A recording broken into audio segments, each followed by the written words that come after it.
Hello दोस्तों, नमस्कार। स्वागत है आपके अपने YouTube channel BK nature and plant में।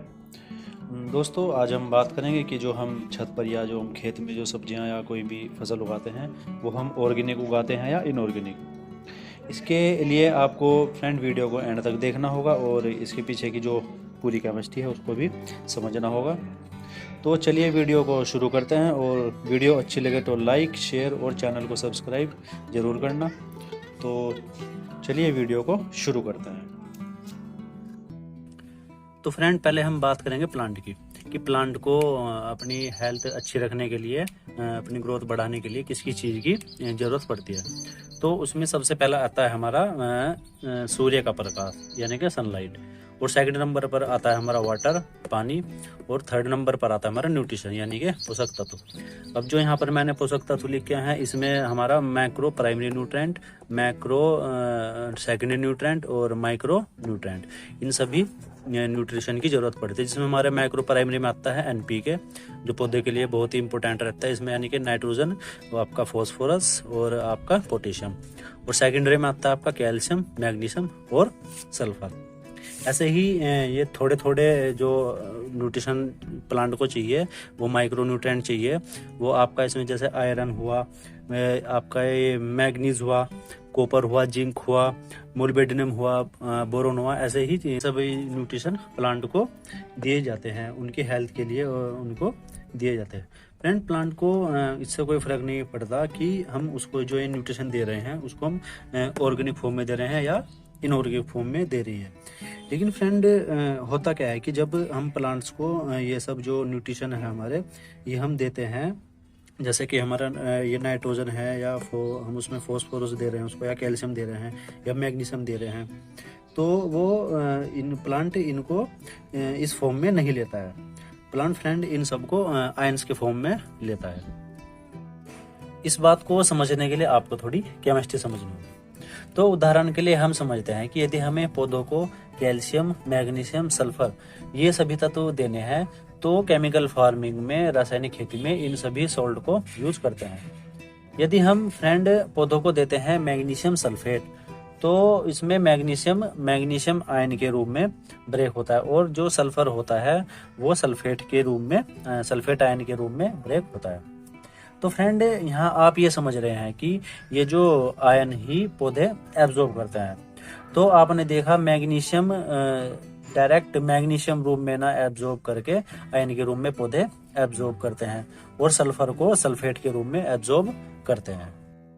इसी प्रकार जो हमारा कैल्शियम नाइट्रेट सॉल्ट है, कैल्शियम आयन के रूप में ब्रेक होता है और नाइट्रेट आयन के रूप में ब्रेक होता है। तो इससे पौधों को कैल्शियम मिलता है और नाइट्रेट से नाइट्रोजन मिलता है।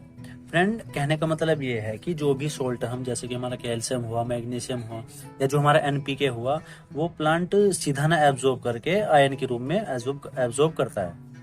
और यदि यही साल्ट हम प्लांट को ऑर्गेनिक रूप में देते हैं तो उसके लिए हम प्लांट को, जैसे गोबर की खाद हुई या वर्मी कंपोस्ट हुआ, केचुआ खाद हुई, या जो हम घर पर किचन वेस्ट से खाद बनाते हैं, वो सब हम प्लांट को देते हैं।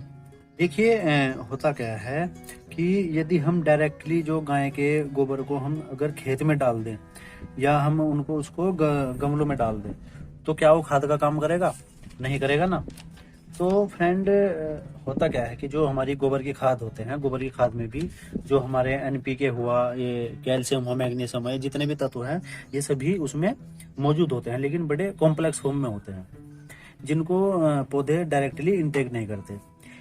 लेकिन जब हम गोबर का खाद बनाते हैं, मतलब कुछ दिन या महीनों के लिए उसको कंपोस्ट होने के लिए रख देते हैं, तो जो वहाँ बैक्टीरिया होता है, यानी कि जो छोटे छोटे माइक्रोब्स होते हैं, तो वो बैक्टीरिया गोबर को डिकम्पोज करते हैं, और इन्हीं जो सभी तत्व हमारे NPK हुआ, कैल्शियम, मैग्नीशियम, इनको आयन के रूप में ब्रेक कर देते हैं।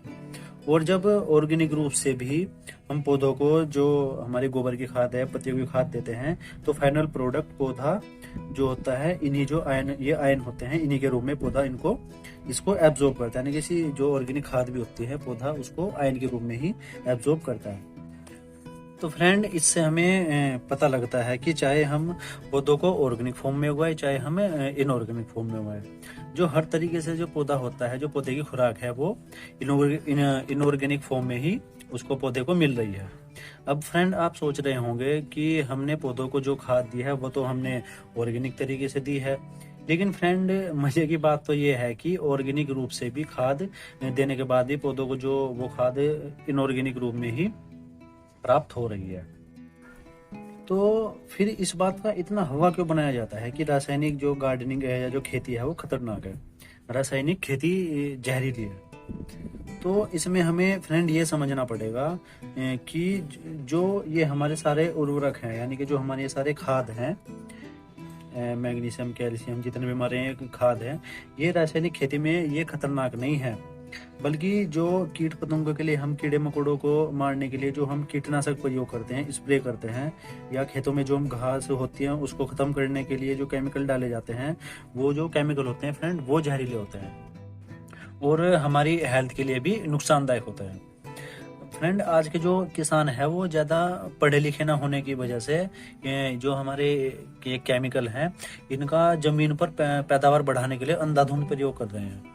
तो इसकी वजह से ये जो केमिकल हैं प्लांट को जो ज़्यादा नुकसान तो नहीं पहुंचाते हैं, लेकिन अगर हम बात करें तो ये अप्रत्यक्ष रूप से जब ये केमिकल बारिश होने की वजह से खेतों से बहकर आसपास की नदी में जाते हैं या नदी तालाबों में जाते हैं, तो उसमें जो मौजूद हमारे जीव जंतु होते हैं ये जो केमिकल होते हैं उनके लिए नुकसानदायक होते हैं। तो हम ये कह सकते हैं कि जो ये केमिकल हम गार्डन में या खेतों में यूज करते हैं तो वह प्रत्यक्ष रूप से ना हो करके जो अप्रत्यक्ष रूप से हमारे लिए नुकसानदायक हो सकते हैं। तो दोस्तों अब फैसला आपके हाथों में है कि आपको ऑर्गेनिक गार्डनिंग करनी है या इनऑर्गेनिक गार्डनिंग करनी है, क्योंकि आपको मैंने बता दिया है कि प्लांट हमारा जो भी कोई खुराक लेता है वो आयन के रूप में लेता है। तो दोस्तों अब फैसला आपके हाथों में है कि आपको ऑर्गेनिक खेती करनी है या मतलब ऑर्गेनिक गार्डनिंग करनी है या इनऑर्गेनिक गार्डनिंग करनी है, क्योंकि मैंने आपको बता दिया है कि जो प्लांट होता है हमारा वो जो अपनी खुराक लेता है वो आयंस के रूप में लेता है, उसको इस चीज़ से कोई लेना देना नहीं है कि आप उसको ऑर्गेनिक तरीके से खाद दे रहे हैं या इनऑर्गेनिक तरीके से।